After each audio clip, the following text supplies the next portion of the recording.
com Ponte CH. Eu gostei muito da Ponte, da valentia do time, da maneira que o time encarou o jogo. Depois do gol tomado, foi um golaço do Barleta, mas quando o Catarino me acionou e fez uma pergunta, eu respondi, entre outras coisas, que o que estava me chamando a atenção naquele momento é que, apesar de estar perdendo o jogo, o time não perdeu a tranquilidade. E não perdeu mesmo. Quando o Pintado resolveu tirar o André do jogo, aí a Ponte melhorou, porque aí ficou 11 contra 11. E não tem jeito, gente. Nada contra o jogador, absolutamente. É um cara que eu respeito pra caramba. Mas ele tá numa rotação muito abaixo dos outros. E era uma partida fora de casa que a Ponte precisava, como precisou, e depois que aconteceu a saída dele, o time competiu.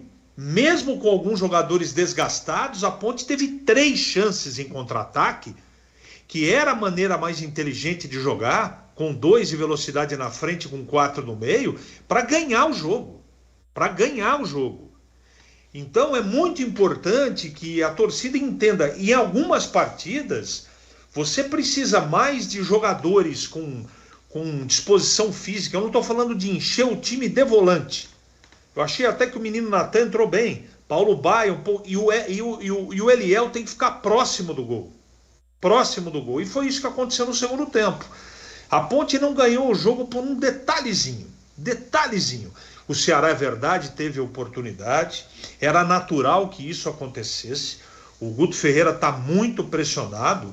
Mas depois de um primeiro tempo bem controlado, muito equilibrado, eu também não coloco isso no meu comentário, porque o C não joga. Isso não está no bojo da análise, mas foi um golaço. Barleta trouxe para o lado esquerdo e bateu. Se ele tentou cruzar ou bater para o gol, pode ser até que ele tenha tentado cruzar. Legal. Eu não vou ter certeza nunca disso. Mas foi um golaço, e é a parte individual que decide. E ele é um cara diferente. Como o Eric, que eu não entendo como é que é a reserva nesse time do Ceará, que entrou barbarizando pelo lado esquerdo. Ainda bem que o Guto Ferreira só colocou ele no segundo tempo, não é? Atormentou a Ponte, que é o lado individual, com muita qualidade. Mas a Ponte fez um jogo com vários destaques. Kaique França, Fábio Sanches, Felipinho, Amaral, Leonaldi, Eliel, Paulo Baia. Olha quantos eu estou falando aqui. Com disposição, uma vontade. Aquilo que falou o Varley, falou uma bobagem, né? Na sexta-feira a gente abordou isso na tela da Band, né? Dizendo que o Ceará tinha obrigação, que é isso, nem falando da Ponte, desconsiderando o time da Ponte. Hoje, se ele não conhecia esse time do Pintado, ele foi devidamente apresentado. Porque na Ponte, apesar dos muitos problemas que a gente conhece, que a Ponte tem, existem trabalhadores e pessoas que merecem todo o respeito de todos. E não foi muito que o Varley fez. Aliás, ele fala muito e joga muito pouco, né? Esse lateral bem fraquinho do Ceará, né? Bem limitadinho.